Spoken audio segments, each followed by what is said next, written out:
La chronique du jour. La chronique du jour. Jérôme Carlos. Bonjour. Le recrutement de 1500 agents de santé. C'est un événement. Pourtant, ce recrutement est passé comme un fait divers, ayant glissé sur nos esprits comme l'eau sur les plumes d'un canard. Un recrutement aussi massif, dans un secteur aussi stratégique, nous interpelle. Quelques années avant la fin de la Seconde Guerre mondiale, des intellectuels français, ceux restés sur place en France, se mobilisèrent. Le pays était matériellement et moralement cassé. Sonnait comme une urgence l'heure de redessiner la carte de la France de l'après-guerre. Dans les années 50, 10 ans avant l'accession de son pays à l'indépendance, feu le président Félix Houphouët-Boigny fit l'amer constat que la Côte d'Ivoire manquait cruellement de cadres.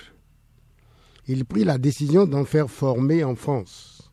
Grâce à la générosité de nombre de ses amis et relations, après qu'il se fut engagé lui-même à mettre la main à la poche. Ces deux faits sont d'égale valeur avec la décision prise par le gouvernement de recruter 1500 agents de santé, toutes catégories confondues. C'est d'une opération commando pour la bonne cause qu'il s'agit, pour dire que la santé est une priorité, pour souligner que la promotion du capital humain est la clé de tout vrai développement. Qu'il vous souvienne, il y a quelques années, le ministère de la Santé avait lancé un téléthon assez particulier. Était alors sollicité la générosité de ceux qui pouvaient mettre à la disposition de nos hôpitaux et centres de santé des matériaux et des équipements médicaux. Le recrutement de 1500 cadres de santé est d'une toute autre nature, d'une toute autre dimension.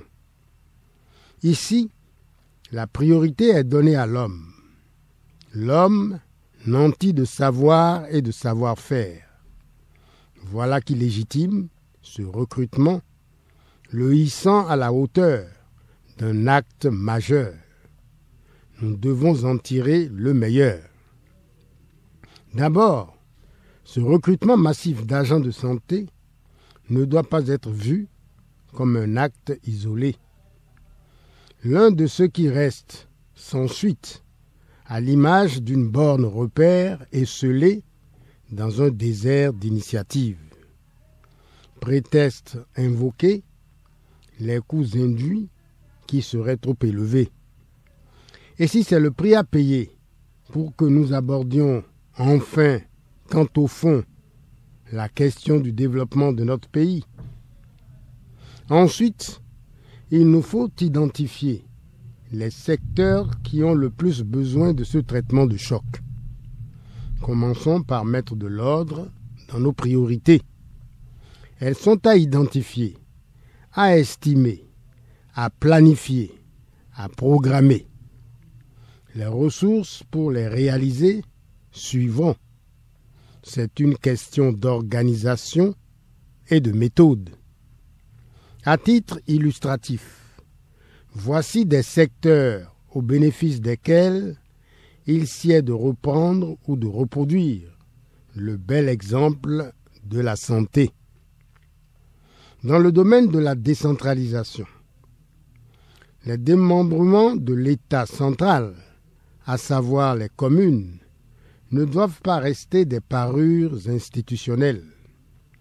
La base commande le développement global de notre pays. Sous ce rapport, nos communes sont en attente d'une offre conséquente de transfert de compétences. Leur opérationnalité et leur efficacité en dépendent. C'est donc une armada de cadres techniques et administratifs qu'il convient de mettre à leur disposition. Dans le domaine du tourisme et de la culture, l'accent mis par l'État sur ce secteur à travers le programme d'action du gouvernement PAG veut que demain s'écrive dès aujourd'hui. L'accueil et l'accompagnement du touriste exigent un déploiement conséquent de spécialistes dûment formés. Par ailleurs, le développement de nos musées, suite au retour prochain de nos biens culturels, nous engage dans une même logique.